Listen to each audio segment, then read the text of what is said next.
What's up guys, Evasion here, and in today's video I'm just going to be doing a quick pre-patch rundown of what's different with Rogue in the pre-patch. This video is going to be pretty rough, so if I leave something out, be sure to drop me a comment, let me know what it was. But we're going to start off with Assassination first. And the things that are different for Assassination and all Rogue specs is Assassination already had poisons, but we have Slice and Dice back, and all Rogue specs have poisons. So if you go into your Rogue book, we got poisons now as every spec, and Slice and Dice as well. Slice and Dice is actually going to be a really big damage increase, so maintaining it when possible is going to be really good. Also, the bleeds are seemingly a little low. They're a little bit on the low end, so I don't think Exsanguinate is going to be that good for a minute, at least in pre-patch. Most people are going to be playing sub right now anyway because sub is really broken, and it's killing people, which we like to see, but it's probably going to get toned down. This is the general talents that I'm going to be running if I mess around with Assassin in pre-patch. Alacrity is new in this row. Formerly we had Toxic Blade here, but we have Shiv baseline now. That's new for all Rogue specs. And I believe once we level up a little bit in the expansion, Shiv gets rank 2 as Assassination, which makes it function exactly as Toxic Blade did, which was located where Alacrity is. But yeah, that's pretty much all we need to know about Assassination. I'm going to hop into Outlaw briefly.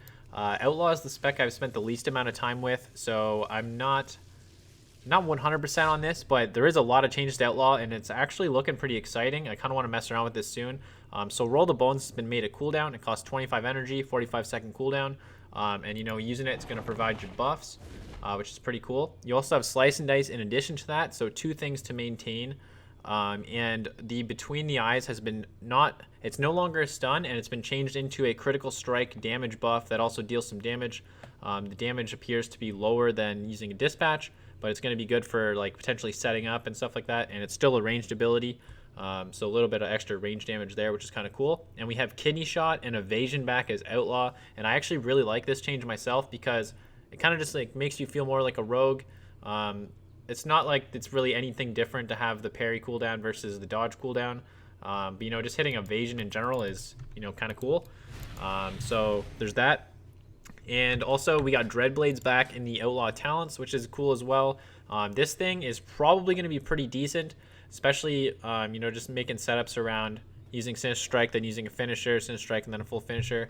It's going to be pretty cool. I could see I don't know if the other two talents are gonna be that good. I'm sure that people will probably play Alacrity and PvE. Maybe Dreadblades is, better. Not really sure at this point. And then the last row for PvP, Killing Spree is probably the best one.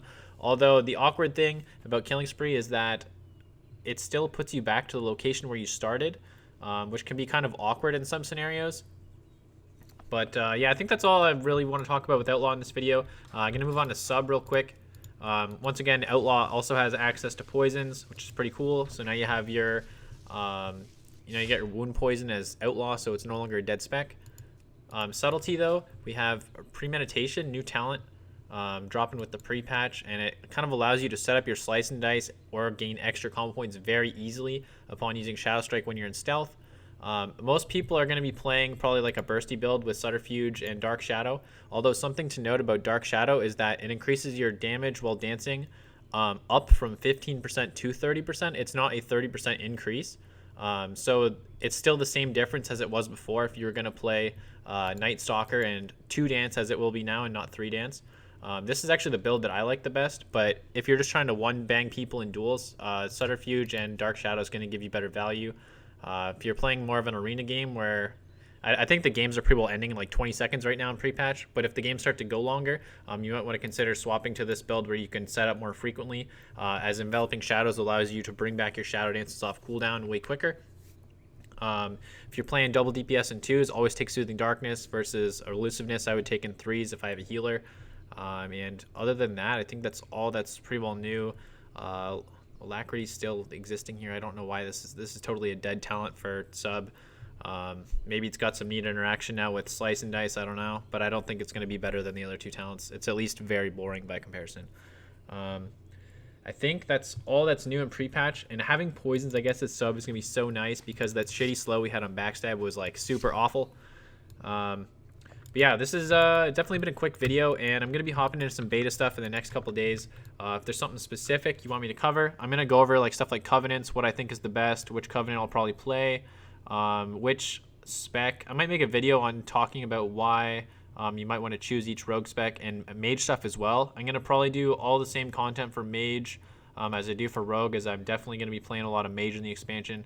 And I might still cover some other classes too that I'm not likely to play right away, like Warlock. A lot of you want to see some Warlock stuff. I might cover it, at least from a talent perspective, and saying what I would play if I were to level it. But the way the game's changing, it seems like you kind of get rewarded for being more invested in less characters. So that's probably the path I will take.